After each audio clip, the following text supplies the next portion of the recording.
Hello and welcome. I'm the Restless Kaiser. And I'm Woolly Mike, but together we are Modelling for Advantage.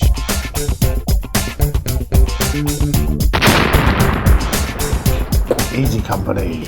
Easy Company. There was a TV series about them, wasn't Apparently so, yes. Yeah. Yes. And just to get demonetised in the first few moments of the show, was it the bloody beleaguered bastards of Bastogne or something? Yeah. Was what they called. It was the something bastards of Bastogne. So this is like the most famous American airborne story ever. This is the 101st. Yeah. They won D-Day, they won Market They've done Garden. it all, mate. They just won the war for us, which was good of them. So this, like the other boxes of this style, it's limited edition, retail price coming up here, because I never remember to check the price just before we do this. Unlike the army starters, this is not a beginner set by any means. There's a lot more modelling to do in here than you would have to do with the starter deal. There's a lot less plastic and a lot more metal and resin, those kind of things. So Wally, tell them what's in the box. So you get an HQ, you get 2 rifle platoons, Nice. you get 4 81mm mortars, 4 75mm artillery guns, 4 57mm anti-tank guns, and 4 jeeps. 4 jeeps. I love jeeps, but they are cute. Jeeps. I love a jeep. I love a jeep too. But special edition. Get extra stuff. 5 Easy Company command teams. Captain Richard Winters, Lewis Nixon, Ronald Spears, Carwood Lipton, Private Eugene Rowe, Corporal Darrell Powers, 5 Toccoa Sergeant bases, a destroyed Panther and a destroyed Easy 8, 20 82nd Airborne Division dice, 20 82nd Airborne tokens and objective markers. Very nice indeed. A lot of named figures there, right down to a private. Yeah. Whether there's a command card for all of those guys, I don't know. And look, just because those guys have got names, they can be just different figures, right? You don't have to watch. They don't need a rule to still be of some significance to you. So 101st Airborne dice, the Screaming Eagle. Screaming Eagles, and they're still called that today, I believe. And hang on, is there 2 colours on there? Yes, 3 colours. So the actual eagle itself, like most of these, there's just a single colour on it, but the eagle is in full colour. It's got a coloured beak, and you can see the underneath of its tongue is in red. So that's a slightly higher production cost than the regulars. I like these. And then you get the tokens. And objective markers. Love these, nice quality. Yep. They got that kind of felt velvety back, so they don't slide around on the table. Of course, on our table, because it's made of flock, it picks up bits of the table with it. But if you're just using a mat, it'd be great. So what's going to happen now is we'll show you pretty pictures from their website, and we'll open the boxes and have a look. And I will do the unit card stuff, and Wooly will do the hey, these are the guys, right? Yeah. Okay.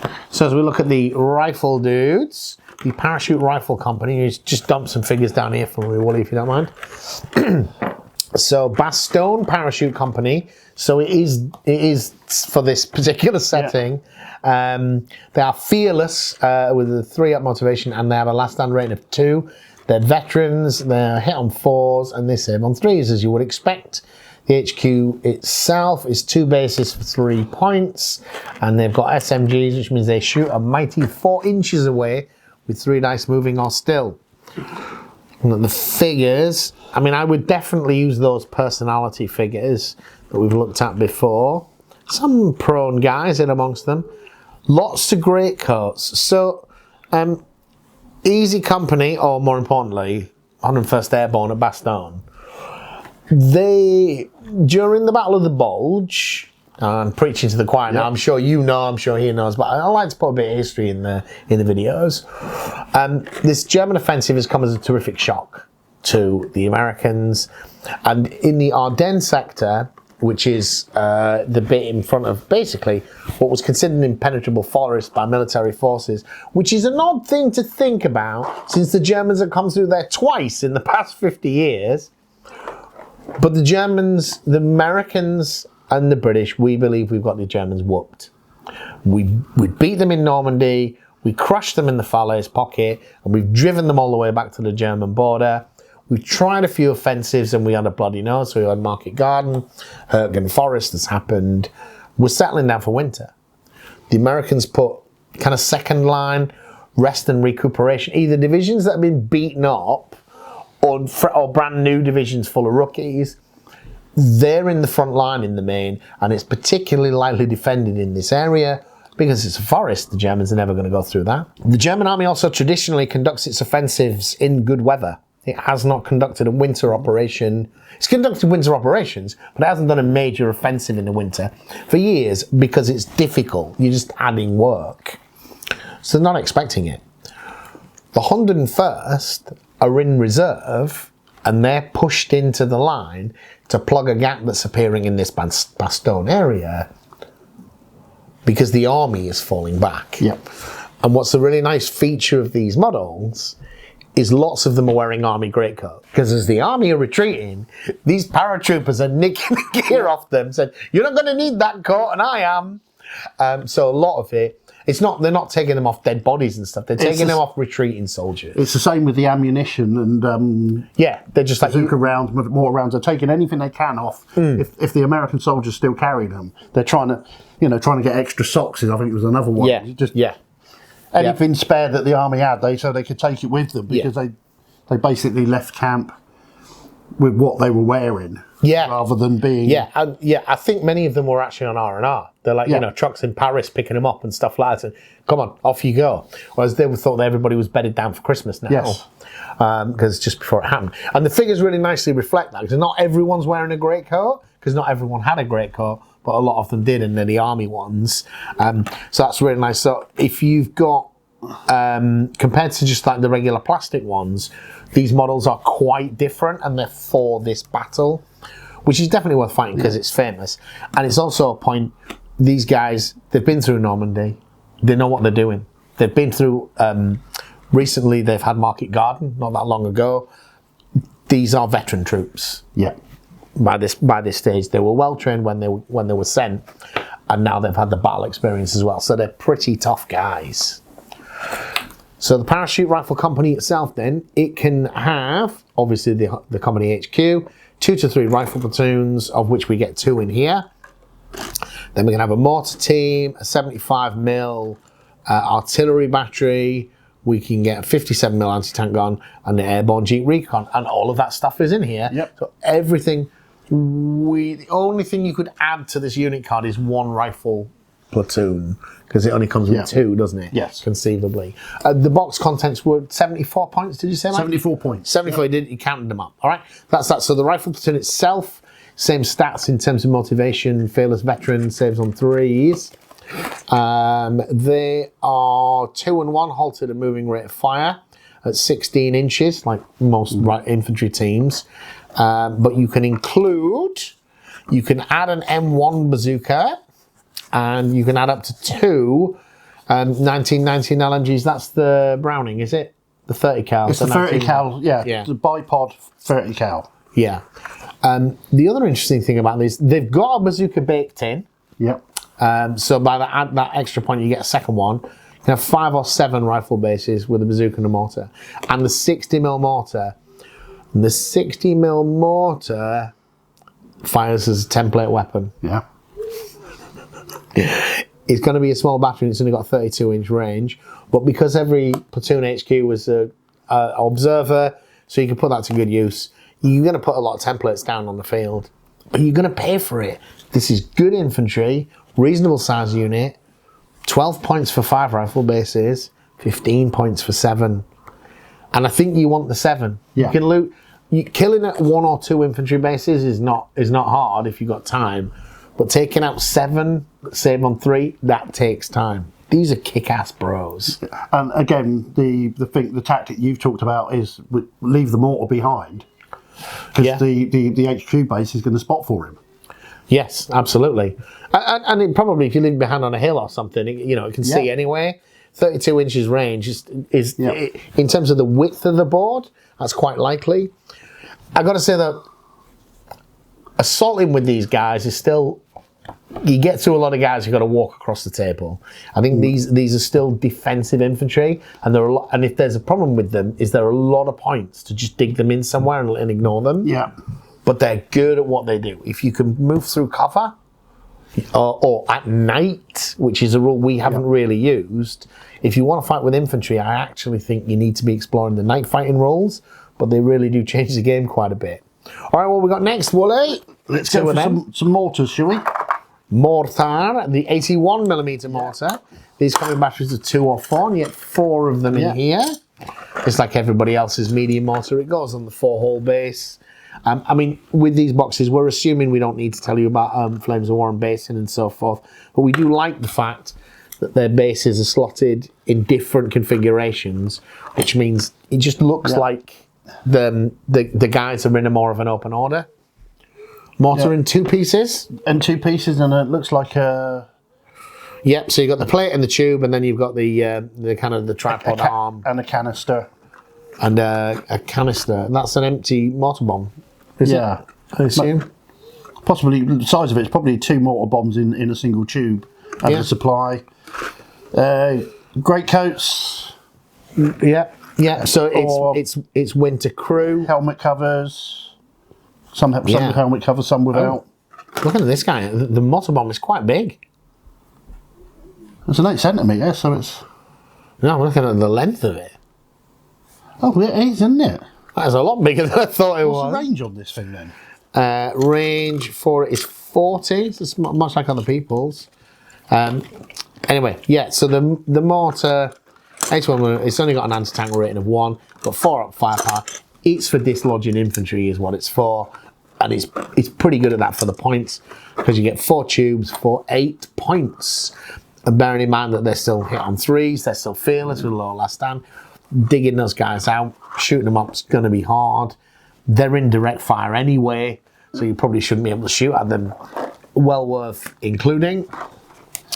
75 howitzers. The 75mm pack howitzer, the mountain gun, whatever it is. This is a really, really light frame howitzer. No gun shield. Everything to keep the weight down.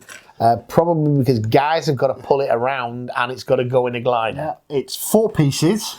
4 pieces. And 2 bits of scatter terrain to build the thing. Yeah, really surprised that they make this in plastic. But at some point they decided they would, and they did. And you even get a couple of ammo cases there, I think. Yeah. Very, very nice little gun. The 75 shells, not very much different from the 80mm mortar. Yeah, but again, so like this guy looking at him, we can see he's got a scarf on. You probably with these, you want to paint some of them with green hands to represent the fact that they're wearing gloves. Many of them were issued with gloves. So again, we got some in greatcoats, some not. Very nice. The weapon system itself then, so you can push this around and you can make a tactical move of 4 inches. Road dash of 8, look at that, you can really hoon it down. You do have to make a cross check with it though. Getting it through a hedge is going to be a challenge, but not impossible. It can direct fire with an anti-tank rating of 6, which is okay, but it's got 64 inches as artillery. Anti-tank again is only 2, but 4 up firepower. It can also do a smoke bombardment. It's considered a large gun, only has a 4 up save, and remember, it doesn't have the gun shield rule because it doesn't have a gun shield. So, for 12 points for 4 of these versus 8 points for the mortar, I definitely would take the mortar every time. I wouldn't take this. No. And that partly is the thing about Flames of War's force structure, and we talked about this before, where you get like mountain troops or whatever that have kind of unique weapons and accrued by expert guys. They tend to cost a lot of points for what you're actually going to use them for. What you're actually going to use this as artillery. It doesn't matter how good the crew are at not failing a morale test, because they should never be making one if you're doing it right. So you're paying a lot of points for that, and you don't get a lot more capability. In fact, against infantry, they are identical. The range is improved on this, but it's 50% more. 57mm anti-tank guns.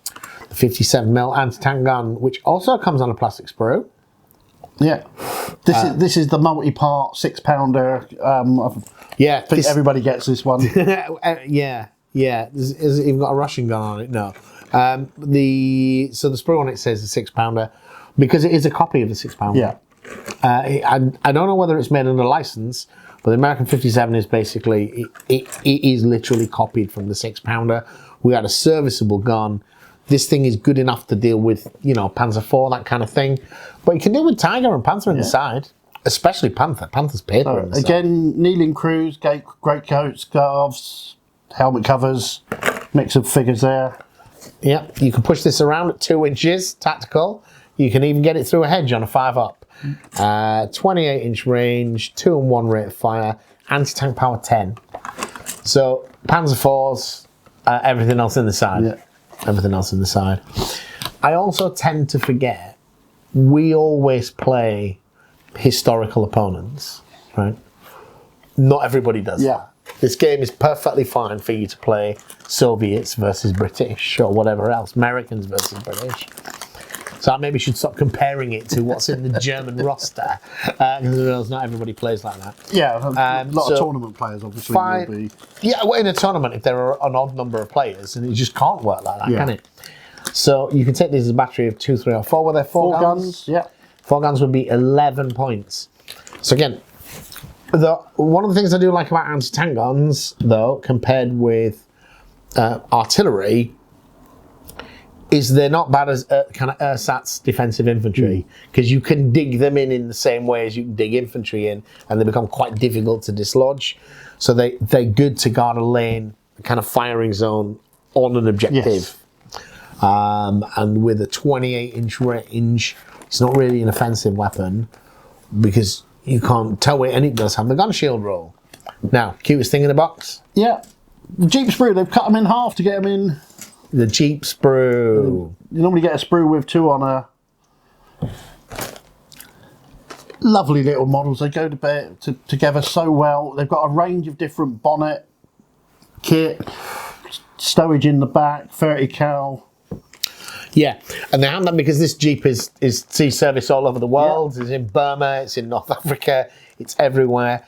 This same kit will make an SAS Jeep and so forth. But you mix and match those storage in bits as you see fit, because these are paratroopers on campaign. So they're going to have all kinds of bits and bats. The stats of it are 12-inch tactical move, which is nice. These are ones that have all got the 50 cal. And the 50 cal is nice because it's still got a high holy rate of fire is 3, moving is 2. But it has an anti-tank power of 4 and a firepower of 5 up. That 5-up firepower is quite a big increase in trying to remove infantry in bulletproof cover. It's literally twice as effective. And at 28 inches of range, you can sit outside of rifle and machine gun range and shoot into infantry in bulletproof cover. Really good. And it has a scout and spearhead roll. But it also has metal crew in the winter. Metal crew in the winter, because they make a few different Sirecast crews for it. But the metal crew for the winter. And now, you may or may not put crew figures in a lot of vehicles. Like a driver, some of their kits, you can put a driver inside a canopy or whatever.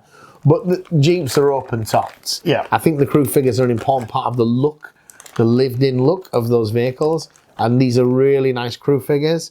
Like some of their others, they're professionals. So the steering wheel for the Jeep is attached to the driver's hand, not a really fiddly bit of plastic that snaps off in the Jeep. Those, and then you've got a few passengers. Doesn't look like you've got anybody on the gun. I was just going to say that most of the pictures I've got Jeeps for nearly every American army. Yeah. Most of the pictures show that character on there, but I don't think I've ever seen the actual figure. The actual figure on what he's talking about is the picture that's on the card. It's got a guy sort of leaning back on the 50 cal. So he's probably an old metal figure from the regular 101st Airborne. It may be one of these. I mean, we're looking at these quite quickly. One of these is on the gun. But they look mostly like they're just sitting around. Yeah. Lounging in the back of the vehicle. But that's okay. They still look great. That was the Jeep Recon Patrol. Again, you're getting the Scout and Spearhead. The 50 cal machine gun is so much better. And you can take them for 2 or 4 points for 2 or 4 vehicles. Definitely get this unit to have the Scout and Spearhead roll. Is it worth going up to 4? I don't know that it is. because the only niche use of this vehicle is where it can shoot at infantry at 20-inch range. Otherwise, it's just incredibly vulnerable to everything. I suppose, being an American, it can also call in artillery from its commander. If it's a command jeep, yeah. No, you mean the platoon? I mean the platoon commander. I'm not sure, but Or is it only their infantry that platoons? But I do remember a certain Kaiser setting his German heavy guns behind a hill and being outflanked by 4 of my jeeps on one of our battles in the past. All right, okay. Mike has a much better memory for games than I do. I'm sure that did happen. I just don't happen to remember it. I guess they can be can be useful like that. Yeah. So you have a bonus in here. Have an easy 8. Have an easy 8. 2 nice big lumps of resin. You can tell which is which barrel. The Panther one is a lot bigger. Yeah. All right. So you get metal barrels. Putting these. These are disabled vehicles that are used as objective markers. They've filed the resin down, which is nice because that's often a lot of work. Yeah. I assume they have a big machine that does that for any offcasts. Look, I can't deny that as a sculpt, this is beautiful. For a single piece sculpt, this is really nice to look at. It's much more expensive to manufacture a vehicle this way. I'm very happy with their injection molded plastic framed ones, but this is nice. All the turret hatches are open because the crew have left. Yeah. And like you pointed out when we looked at this, because it's the same one from the Volks Grenadier box, is you can see the hole where the disabling munition went in. It's a very tiny hole, which tells you it's probably maybe a Panzer Schreck or a Panzer Faust shaped charge. Maybe. Punched a nice small hole through rather than a ragged hole. Yeah. It's a bit more difficult to tell where the Panther got it, but again, the hatches are open. There's some rubble on it's in a building. Rubble on it, but yeah, again, painted up at the back as an objective. They are very nice. And they're on the footprint of it there. Yeah. But they're not just lined on it straight. I mean, they really do look like disabled tanks. There's love and attention to detail gone into this, which I like about it. And with the plastic kit, it's difficult to recreate the kind of angles of the hatches being open because they're designed to be glued in place, rather than a guy flung this open and ran off because the tank was on fire. Yeah, many a time when I've glued a commander into a tank, I've glued the turret to the back of the hatch, to the back of the turret ring, and to the figure. Yeah. So it's got an extra anchor point. Yeah, absolutely. So, last box, the specials box, the command cards. The special and our heroes. Command cards and our heroes. So we have 3 command cards, is that right? I'm not missing one? There's 3 command cards, yeah. 3 command cards in here. Switch to the reading glasses for the close range work. So, we'll start with the really famous one, shall we? Ronald Spears. Yeah, I'm trying to find his figure. He's in the Battle of Foy. There is the question about him at D-Day with prisoners, but at Foy, half of the Easy Company has gone round the back of the village and the other half's at the front of the village. And because they haven't got radios, he runs through the German lines to give orders to the second unit, and after he's runs back. And then he runs back again. Yeah, so he kind of has a reputation for being a bit bulletproof, but he doesn't make it to the end of the war, does he? I think he does, but Does he? Yeah. Does he get promoted, so he's not quite involved in that? All right. But he definitely undertakes some pretty dangerous work. So, the rule is, if this formation commander is not in bulletproof cover, he can re-roll failed infantry saves for each hit that he takes.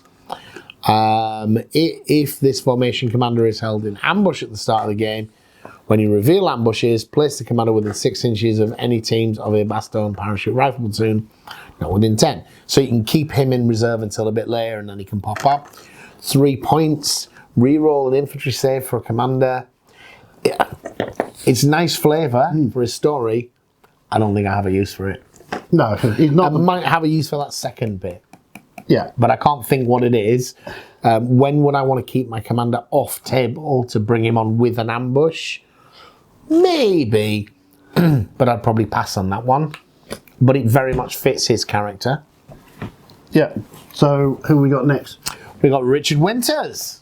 Dick Winters. So, got to remember, at Bastogne, he'd actually been moved up to divisional command, and I think it was a Lieutenant Norman actually commanded Easy Company in the Bastogne period. Oh, right. He was in the forest with them because he'd obviously moved up. But with he was them. like brigade major or something. He was division.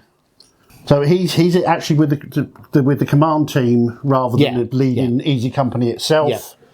Yeah. And I've seen this card because you can use them in D-Day as well with a very similar rule. Okay. Read the rule. So the rule is this unit passes this unit.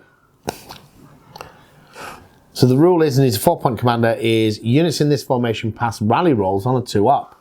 Well, most of them do anyway. Most of them had the fearless and last stand ratings of 2-up. Any units from this formation whose unit leader is within 8 inches in line of sight of this commander may reroll, fill, counterattack, rally, remount, and last stand. So pretty much anything that you do with a motivation roll. So he is a really effective commander in terms of his impact on the morale of other commanders around him.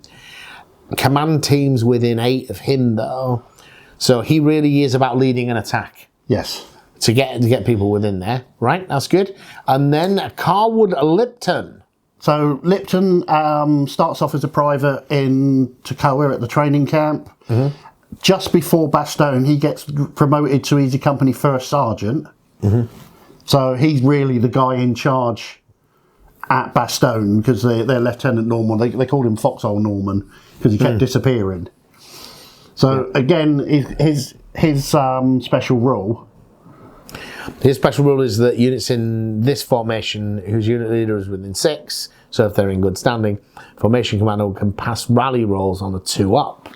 So again, that's pretty good, but it's only a slight improvement because their motivation is so good to start with. It's very well on the theme. Is it worth 2 points for? I don't know because I've never tried to attack with infantry variant. Yeah. Never is strong. I've never done something difficult with him. If my infantry have attacked, it's because there ain't nothing that can deal with them in the way. And it's very late game. So those are the guys with the cards. We had Dick Winters, Spears, Lipton. Spears being the only one I could see myself, not Spears, Winters. Yeah. Winters being the one I could feel I could make good use of. But there are other models of characters from the unit in the box. Lewis Nixon, lieutenant, later captain. His figures depicted drinking from his canteen. Right. He was an alcoholic. Right. Plenty of references to VAT 69 being smuggled around. Right. And in one particular scene, it's in Winters' reminiscences, is after a particularly strong battle. Winters sits down. He said, "I could use a drink of water." Nixon hands over his canteen. He said, "No, I said water." He said, "No, it actually is water this time." Right. Okay. So he's more of a command structure, yeah, but it's another figure on a command base so that you don't have the same 3 figures. Our private, Eugene Rowe. So what's Eugene Rowe's significance? If you remember the Bastogne episode, their medic is Eugene Rowe. So he actually, in the TV series, he is the he centerpiece. kind of hops from from Foxhole to Foxhole. Looking for scissors and trying to find morphine. And looking after guys getting trench foot and we've stuff. got him actually treating an injured figure as a sort of like a vignette base. Right, yeah. A little, you can make a little vignette and use that as an objective mark, potentially. The third one, I haven't found him out, is the third one, Corporal Darrell Powers. He's credited at Battle of Foy with counter-shooting a sniper who was in a church tower or a high building with a normal rifle. Right. So somebody said there was a sniper. He looked in the general direction, took a shot, the sniper stopped firing, and later on they found he'd been killed with a headshot. Oh, right. So that's and this was just a guy with iron sights on his Garand. And that's good shooting. After the Battle of Foy, he was the only person that had started at Toccoa with the Easy Company that had never been injured in any way during the battle. He's blessed. Yeah, any of the battles that they'd done. He didn't have enough points to be rotated because if you get injured enough times that you get sent home. But he won one of these lotteries to get a rotation back to the US. Right. On the way back to the port, he was in a lorry accident. Oh, of course. Never injured in battle, road traffic accident. Spent months in hospital, and he was actually the last member of Right. Easy Company to That's end when I up get back home. in the USA. Within the box of the specials, again, we've got some, bit like the Just a few little bits of scatter, but again, they're not just scatter. They're also, in many cases, they've got the plug so they can sock it on your base and fill a gap. Although some of them are lying down. Just the big barrel going near Nixon. That's the thing. Well, indeed, he was standing next to some that. backpacks, some boxes, and the other models, the Toccoa Sergeants. By the time they get to Bastogne, there's been lots and lots of replacements. Yes, and nearly all of the NCOs are original privates that had been promoted through. So merit. yeah, and through combat. So I think so. I think I read somewhere that earlier rules versions had a special Toccoa sergeant, like veteran sergeant rules. Yes. I think that is the case. That version 3 had a lot of granularity to it. And there's a price to pay for granularity, which is complexity. And a lot of that granularity, where it was so small, has been smoothed out. But the models are still there.